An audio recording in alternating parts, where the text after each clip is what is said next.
नमस्ते फ्रेंड्स, मैं डॉक्टर रेणुका और आपका बहुत बहुत स्वागत करती हूँ एक नए टॉपिक के साथ। दोस्तों, आप सबको पता ही होगा कि हमारे पूर्वज बंदर थे।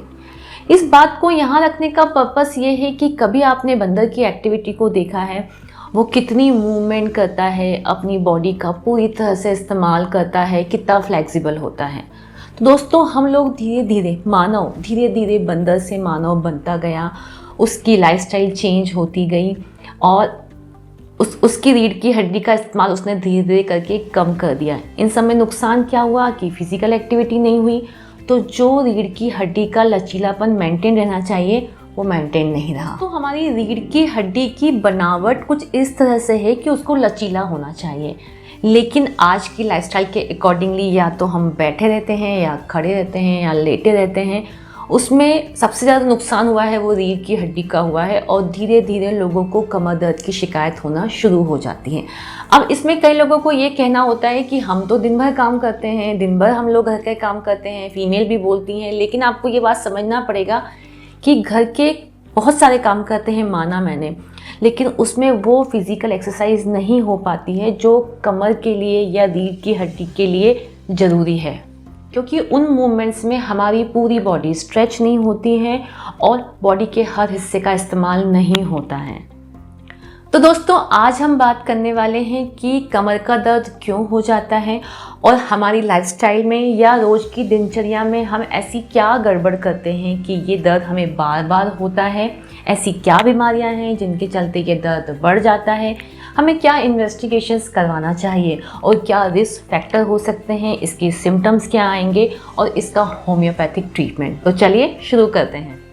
दोस्तों, कमर, रीढ़ की हड्डी, स्पाइनल कॉर्ड, ये एक बहुत कॉम्प्लेक्स स्ट्रक्चर है।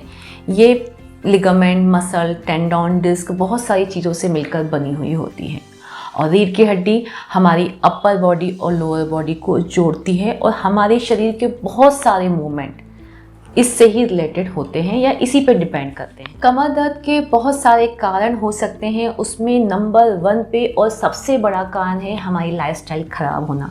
जिस तरह से हम बैठते उठते हैं, जो हमारा चलने का तरीका है, हम बहुत टाइम खड़े होके या बैठ के काम करते हैं, बैठने का तरीका भी सही नहीं है, इसलिए कमर का दर्द शुरू हो जाता है। नंबर 2, किसी चोट के कारण। यदि कमर में कोई नई या पुरानी चोट लगी है, उससे भी कमर में तकलीफ या दर्द होना शुरू हो जाता है। किसी डेफिशिएंसी या किसी कमी के चलते भी ऐसा हो सकता है। दोस्तों, जब हमारे शरीर में किसी vitamin B12, calcium, vitamin D और भी कई चीज़ों की जब कमी हो जाती है, तो शरीर के दूसरे हिस्सों के साथ साथ रीढ़ की हड्डी या कमर पर भी प्रेशर पड़ता है और वहाँ दर्द शुरू हो जाता है। इसमें नेक्स्ट जो आता है वो है आर्थराइटिस। एक्चुअली होता क्या है कि रीढ़ की हड्डियों के बीच में स्पेस कम हो जाता है, जिससे कि वहाँ प्रेशर पड़ता है, वहाँ कंप्रेशन आता है और पेशेंट को कमर में तकलीफ़ होना शुरू हो जाती है और इससे पेशेंट को फिर पैरों में भी तकलीफ़ होना शुरू हो जाएगी। इसके बाद आता है स्पॉन्डिलाइटिस। वो सर्वाइकल भी हो सकता है, लंबर भी हो सकता है, लेकिन कमर दर्द में मेनली लंबर स्पॉन्डिलाइटिस देखा गया है। इसमें कोई एक डिस्क किसी साइड की, स्पेशली L4 L5 की होती है, तो वो डिस्क प्रोलैप्स हो जाती है और उसके कारण वहाँ की नर्व का कंप्रेशन होने लगता है और दर्द पैरों तक जाने लगता है।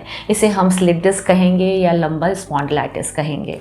स्कोलियोसिस, जब हमारे शरीर का पोस्चर खराब होता है या किसी इंजरी के चलते या किसी और अन्य बीमारी के चलते रीढ़ की हड्डी का कर्वेचर खराब हो जाता है, तो इसे हम स्कोलियोसिस कहते हैं। इसके कारण भी पेशेंट की कमर में दर्द होना शुरू हो जाता है। कुछ रिस्क फैक्टर हैं जिनके कारण पेशेंट की कमर में दर्द शुरू हो जाता है। इसमें नंबर 1 पे है ओल्ड एज। बुढ़ापे में या ज़्यादा उम्र होने के कारण लोगों की कमर में दर्द होने लगता है। डेफिशिएंसी के चलते भी ये दर्द बढ़ जाता है। नंबर 2, प्रेगनेंसी में भी ये तकलीफ़ हो सकती है। जब प्रेग्नेंट लेडी का वजन बढ़ता है तो कमर पर भी प्रेशर पड़ता है और पेशेंट को कमर में दर्द होने लगता है। नंबर 3 ये है कि जब लोगों का पोस्चर सही नहीं होता, वो चीज़ों को गलत तरीके से उठाते हैं, तो भी कमर में दर्द शुरू हो जाएगा। और नंबर 4 ये होता है कि ओबेसिटी या मोटापे के कारण भी पेशेंट का वजन बढ़ता है, कमर पर प्रेशर पड़ता है, तो भी लोगों को कमर का दर्द शुरू हो जाता है। यदि अब मैं यहाँ पर इसके सिम्टम्स की बात करूँ तो दोस्तों, कमर का दर्द मेनली लोअर बैक में, जहाँ हम लोग बेल्ट बांधते हैं, L4 L5 वाले हिस्से में देखा गया है। एक्चुअली होता क्या है कि कमर का दर्द ऑन एंड ऑफ टाइप का भी हो सकता है, मतलब शॉर्ट टर्म के लिए भी होगा या परमानेंट भी हो सकता है। बहुत तेज भी हो सकता है और कम भी हो सकता है। कभी कभी पेशेंट का दर्द इतना ज़्यादा होता है कि उसके कारण उसके पैरों में भी और हाथों तक भी दर्द चला जाता है, और जब नर्व का इन्वॉल्वमेंट हो जाएगा तो उसको पैरों में या शरीर के दूसरे हिस्सों में झुनझुनी या सुनपन की शिकायत हो सकती है। इसमें पेशेंट को कमर में खिंचाव महसूस होता है, उसको वहाँ पे जकड़न या स्टिफनेस महसूस होती है, इसलिए वो कोई मूवमेंट करता नहीं है। रिस्ट्रिक्टेड मूवमेंट करेगा, उस हिस्से में सूजन भी आ सकती है और वहाँ की मसल स्पाज्म में चली जाती हैं। यहाँ पर अब मैं कुछ प्रिकॉशंस की बात करूँगी जो पेशेंट को कमर दर्द के दौरान लेना चाहिए। पेशेंट को फॉरवर्ड बेंड या आगे झुकने का काम नहीं करना चाहिए, कोई भी काम झटके से नहीं करना चाहिए, हेवी लिफ्टिंग मतलब भारी सामान को उठाना नहीं चाहिए, टू व्हीलर पे स्पेशली जब बम्पी और बहुत ख़राब रोड हो तो टू व्हीलर पे सफ़र नहीं करना चाहिए, इंडियन टॉयलेट का इस्तेमाल नहीं करना चाहिए, नीचे नहीं बैठना चाहिए। अब हम यहाँ पर इसके प्रिवेंशन की बात करेंगे। दोस्तों, हमें हमारी लाइफस्टाइल में क्या चेंजेस करना चाहिए जिससे कि कमर दर्द की परेशानी को हम कम कर सकें। इसमें नंबर 1 पे ये है कि हमें अपना पोस्चर सही रखना चाहिए, बहुत समय तक एक ही पोजीशन पर खड़े नहीं रहना चाहिए और दोनों पैरों पर बराबर वज़न देना चाहिए। और नंबर 2 ये है कि आपको बहुत लंबे समय तक एक ही पोजीशन पर बैठना भी नहीं है, और यदि बैठना पड़ता है, आपका काम इस तरह का है, तो कोशिश करें कि लोअर बैक में कुशनिंग करें या एक तकिया लगाएं और अपनी कमर को सपोर्ट दें, रीढ़ की हड्डी को सीधा करके बैठें, और आपकी चेयर जो जिस चेयर पे आप बैठते हैं वो भी बहुत सही होना चाहिए जिससे कि आपके पैर ज़मीन पर टिके रहें, और वो चेयर बहुत कंफर्टेबल होना चाहिए। यदि कोई सामान उठाना है या भारी सामान उठाना है तो लिफ्ट प्रॉपरली और कमर के साथ साथ अपने पैरों पर भी वजन देना चाहिए। यदि आपका काम कंप्यूटर वर्क है, आप बहुत टाइम तक एक ही पोजीशन पर बैठ के काम करते हैं, तो कोशिश कीजिए कि बीच बीच में अपनी बॉडी को स्ट्रेच करते रहें और पोजीशन चेंज करते रहें। इसमें लास्ट बट एक फाइनल बहुत ज़रूरी प्रिवेंशन ये है कि listen to your body. Listen to your body मतलब ये हुआ कि हर एक पर्सन का शरीर अलग अलग होता है, उसका कंफर्ट जोन अलग अलग होता है, तो अपनी बॉडी की आवाज़ को सुनिए। मतलब आप समझिए कि आपके शरीर को किस पोजीशन पर कंफर्ट मिलता है, किस पोजीशन से आपके शरीर को तकलीफ़ होती है, स्पेशली इन बैक पेन। तो वो जो मूवमेंट आपको तकलीफ़ देती हैं आप उनको अवॉइड कर सकते हैं, क्योंकि मेरा तो ये मानना है कि हर एक का शरीर अलग अलग होता है। जो चीज़ मेरे लिए सही है हो सकता है कि वो आपके लिए उतनी सही नहीं हो, तो पहले अपनी बॉडी को समझिए और उसके अकॉर्डिंग अपनी मूवमेंट डिसाइड करिए। इसमें एक चीज़ और बहुत ज़्यादा ध्यान देने वाली है कि कभी कभी पेशेंट को कमर दर्द दूसरी बीमारियों के चलते भी होता है और पेशेंट उसको स्लिप डिस्क की या रीढ़ की हड्डी की प्रॉब्लम समझ लेता है। इसमें नंबर 1 पे है कि जब पेशेंट को किडनी की बीमारी के कारण यदि दर्द हो रहा है, स्पेशली यदि किडनी में स्टोन हो गया है या पथरी हो गई है, तो भी पेशेंट को कमर में दर्द होता है।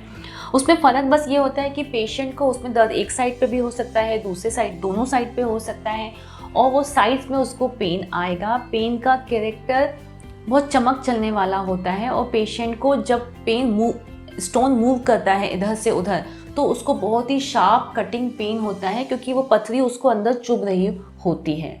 किडनी की दूसरी बीमारी जैसे यूटीआई वगैरह में भी पेशेंट को कमर में दर्द हो सकता है। इसमें थाइस में भी पेन होगा, उसको लोअर एब्डोमेन में भी पेन होगा। नंबर 2 पे ये है कि गैस संबंधी समस्याओं के कारण या आहार नाल संबंधी समस्याओं के कारण भी पेशेंट को कब्जियत वगैरह के कारण पेट में, कमर में दर्द होने लगता है। महिलाओं में मेंसेस के दौरान या माहवारी के दौरान भी इस तरह का दर्द देखा गया है कमर में। इसके साथ साथ महिलाओं को एब्डोमिनल क्रैम्प भी मिलेंगे, थाइस में भी क्रैम्प मिलते हैं, और उनको पैरों में भी दर्द देखा गया है। हम यहाँ पर इसके होम्योपैथिक मेडिसिन की बात करेंगे। दोस्तों, इसमें नंबर 1 पर यह मेडिसिन है रेस्टॉक्स। जब पेशेंट को कमर दर्द शुरू होकर बॉडी के दूसरे हिस्से पे भी जा सकता है और बहुत जकड़न महसूस होती है, तब रेस्टॉक्स बहुत अच्छा काम करती है। कभी कभी बारिश के मौसम में या बहुत क्लाउडी वेदर है तो भी यदि पेशेंट को तकलीफ़ हो रही है तो भी हम रेस्टॉक्स दे सकते हैं। कभी ओवर एक्सर्शन के कारण भी यदि कमर में दर्द शुरू हो गया है तो भी यह मेडिसिन अच्छा काम करती है। इस कड़ी में नंबर 2 मेडिसिन है एस्कुलस। यह मेडिसिन हम पेशेंट को तब देते हैं जब पेशेंट को सैक्रम वाले हिस्से में बहुत ज़्यादा पेन मिलता है। पेन पीरेबल नहीं होता है, सहन नहीं कर पाता है पेशेंट, और वो उसके चक्कर में बैठ भी नहीं पाता है। इस तरह का यदि पेन हो रहा है तो एस्कुलस दे सकते हैं। नंबर 3 पे होती है हाइपेरिकम। जब किसी चोट के चलते या किसी दूसरे अन्य कारण पेशेंट को कॉक्सिक्स में, जो दोनों हिप के बीच में जो कॉक्सिक्स बोन होती है, वहाँ यदि पेन होना शुरू हो जाता है तो यह मेडिसिन अच्छा काम करेगी। साथ साथ इसमें पेशेंट को पैरों में झुंझुनी या पर्टिकुलर उस हिस्से में भी झुंझुनी और नमनेस या सुनपन महसूस हो सकता है। यदि मैं आगे बात करूं तो अर्निका 200 बहुत अच्छी मेडिसिन है कमर दर्द के केस में, जब किसी चोट के चलते यदि पेशेंट को पेन शुरू हो गया है तो। इस कड़ी में नेक्स्ट मेडिसिन है कॉस्टिकम। ये बहुत फेवरेट मेडिसिन है मेरी दोस्तों। इसमें होता क्या है कि जब पेशेंट को पूरा कॉम्बिनेशन बन रहा है स्लिप डिस्क का, मतलब उसको दर्द भी हो रहा है कमर में, वो दर्द रेडिएट भी हो रहा है दोनों पैरों में या एक साइडेड पे, दूसरा उसको उसके साथ शेयटिका का पेन भी शुरू हो गया है। मतलब शेयटिका हमारे पैर की सबसे लंबी नर्व होती है, उसको हम नॉर्मल भाषा में साइटिका का दर्द भी बोलते हैं। यदि वो भी शुरू हो गया है, उसको पैरों में कमर वाले हिस्से में झुंझुनी महसूस हो रही है, सुनपन महसूस हो रहा है, यदि इस तरह की सारी तकलीफ मिल रही हैं तो यह मेडिसिन बहुत अच्छा काम करेगी दोस्तों। इस कड़ी में जो लास्ट मेडिसिन है, एक्चुअली ये मेडिसिन नहीं है, ये एक फार्मूला है या पेटेंट है। ये स्लिप डिस्क का ड्रॉप आता है, न्यू लाइफ का 8 नंबर है। इसमें हाइपेरिकम है, इसमें कैल्केयर फ्लोर है, इसमें टेलुरियम है, एस्कुलस है। ये 3, 4, 5 दवाइयों का बहुत अच्छा कॉम्बिनेशन है। जब पेशेंट को कमर की जगह पे बहुत ज़्यादा टीयरिंग पेन होता है, उसको लगता है रीढ़ के हड्डी के आसपास की मसल फट जाएंगी, इवन उसको छींकने और खांसने में भी बहुत ज़्यादा पेन या दर्द महसूस होता है, तब इस मेडिसिन को देने से बहुत अच्छे रिजल्ट्स मिलते हैं दोस्तों। कमर के दर्द पे बनाया हुआ मेरा यह वीडियो आपको इन्फॉर्मेटिव लगा है और आपकी किसी भी प्रॉब्लम को सॉल्व करने में हेल्प मिली हो तो please like, share and subscribe to my video, my channel. Thank you.